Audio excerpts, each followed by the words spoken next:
Welcome to the Ben Daniel podcast where we're calling a spade. Great to be here with you guys today. One of the worst arguments that I would hear when it comes to diminishing and downplaying Caitlin Clark. It would be, oh, Caitlin Clark has no championships. Caitlin Clark has never won a championship. Well, guess what? She's got one now. So what are you going to say now, huh? What is the argument going to be now? Where are we going to move the goalpost? Because Caitlin Clark has a championship as the Indiana Fever. Wait, Lynx dominate Fever to win Commissioner's Cup? Full reaction.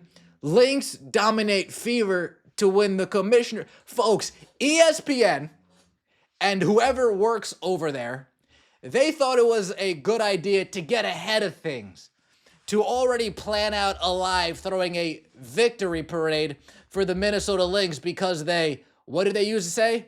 Dominate the Fever to win the Commissioner's Cup. Lo and behold, they had no idea, because they don't watch the games over there, that the Indiana Fever were beating the Minnesota Lynx for 80% of this game. So I'm not sure at what point they thought this would be a good idea to roll this out. But the Indiana Fever go up 9-6 early in the first quarter. The Minnesota Lynx go on a 12-0 run, taking the lead. So maybe this is when they, the Fever, the Lynx dominate the Fever to win the, maybe that's when they thought it was a good idea. But they didn't realize that Stephanie White called a timeout after that. And the Indiana Fever went on a 14-0 run themselves, took the lead, and didn't look back from that point on. This wasn't the prettiest game. This wasn't the most exciting game. But this was a game that a lot of people wrote the Indiana Fever off. Without Caitlin Clark, a lot of people said the Indiana Fever have absolutely no chance. I thought it was going to take Kelsey Mitchell to go off for 40. That's the type of effort I thought was going to be needed for this team to win the Commissioner's Cup. I thought AB was going to need to have a 30-15 game. Little did I know, neither of that would occur. Natasha Howard has one of her best games in Indiana Fever uniform. She's the MVP. Sophie Cunningham, she stops her shooting slump, comes off the bench, hits a few big threes that when the Lynx started coming back in the fourth quarter, nail in their coffin threes from Sophie Cunningham. The Indiana Fever shock the world and win the Commissioner's Cup in Minnesota. That's right, folks, not at neutral ground. We went into the Lynx den and won. We went into the Lynx home court in Minnesota and beat them 74-59. Indiana Fever are your Commissioner's Cup champions. Natasha Howard wins the MVP. And other than those 6 turnovers, she had herself a pretty good game. Other than the 6 turnovers, the typical can't catch pass here, make a bad decision there, the typical turnovers that we're used to at this point. But Natasha Howard, she was the best player for the Indiana Fever tonight. No question about it. 16 points, 12 rebounds, 4 assists, 4 for 10 from the field, but even more importantly, something that's been haunting Natasha Howard this year, the free throws, 8 for 8 from the free throw line. Nobody on this team was more deserving of MVP than Natasha Howard. We need to be honest here. Aaliyah Boston, 5 for 15. 5 for 15. 12 points, 11 rebounds, 6 assists. Aaliyah Boston was unable to move Nafisa Collier in the first half, and let me tell you why. Because she refused to use her body to move her out the way. She refuses to use her physicality to her advantage. Fourth quarter comes, her and Nafisa Collier get into it. Ben, why is that? Aaliyah Boston decided to use her physicality, use her body, use her caboose, and say, you know what? I am bigger than Nafisa Collier. Let me just really get up in her and let her feel this so I can get a clear shot at the rim. Nafisa Collier, she wasn't happy about it. And Aaliyah Boston, she was okay with Nafisa Collier not being happy about it because she didn't go anywhere. She stood right there, stood her ground, and talk trash right back to Nafisa Collier. Instead of walking away, AB stood still and talked trash while Nafisa Collier was saying, "Oh my God, what you're doing isn't nice." Hey, sometimes we don't need to be nice. Sometimes we need to get down and dirty. Salute to you, AB, for at least getting down and dirty when it mattered the most. 12 points, 3 assists from Kelsey Mitchell, 0 for 5 from the three-point line, 6 for 16 from the field.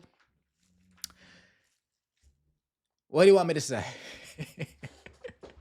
What do you want me to say? Kelsey Mitchell, she didn't have her best game, but it is what it is. Ari McDonald, 12 points. She played well as well. 12 points, 2 blocks, 3 rebounds for Ari McDonald, 5 for 6 from the field. Ari McDonald and Sophie Cunningham, from an efficiency standpoint, they had themselves quite the ball game. Sophie Cunningham, 4 for 6 from the field, 3 for 5 from the three-point line, 13 points, 7 rebounds off the bench for Sophie Cunningham. Stephanie White saw something from Sophie that she didn't like seeing so much from Lexi Hall, and Lexi Hall only played 15 minutes, giving a majority of that time to Sophie Cunningham. At the end of the day, it worked out for us. At the end of the day, it worked out for us. Something I also want to say, back-to-back games, Michaela Timpson getting 10 or more minutes, back-to-back W's. Back-to-back games, Michaela Timpson playing 10 or more minutes, back-to-back W's. Let's continue to give Timpson time. Let's continue to let her develop and grow and get confidence with quality minutes on the basketball court. On the other side, Nafisa Collier, she faded away. 12 points, 6 for 18. Couldn't make her midi, couldn't make a layup, couldn't make her fadeaway, her patented turnaround fadeaway. Nothing was falling for Nafisa Collier. Less was falling for Courtney Williams, 11 points, 6 turnovers of her own. And Kayla McBride was an absolute no-call, no-show, 7 points, 1 for 7 from the field. Kayla McBride had this much impact on the game, and that is 0. When it comes to the team comparison, Indiana Fever shot 42% compared to the Lynx, 34%. We shot more threes, we made more threes. We made more free throws, that's the ball game. It was that kind of game. This wasn't an up and down game. This wasn't a fast-paced game. We had 7 fast break points. They had 8 fast break points. This was a slow, grinded-out basketball game. The first half was 32-27. We were up 5. I'll take it. But 32-27, that gives you a glimpse in how slow this game was. The amount of missed shots in that first, very noticeable. In the second half, things picked up a little bit. For both teams, things picked up a little bit. But it was still, for the most part, a slow, grind-out game that the Indiana Fever come out on top. $500,000 in my, well, not my pocket. I wish. I wish. But $500,000 for the players. I do feel happy for the players. Hopefully we get Caitlin Clark back sooner rather than later. But at the end of the day, her being 100%, 150% is what matters the most. Let me know what you think in the comment section below. Don't forget to subscribe to the channel if you enjoyed. That would mean so much to me. The venue was rocking and rolling. I lost power. I was scurrying. I was trying to get to it. And you guys showed tons of love today. I appreciate you. To the mods, to everybody that comes out, hangs out in the chat, everybody that very generous. It means a lot to me. So I appreciate that. You guys know who you are over there going to the venue. We'll see you next time. And as always, take it easy.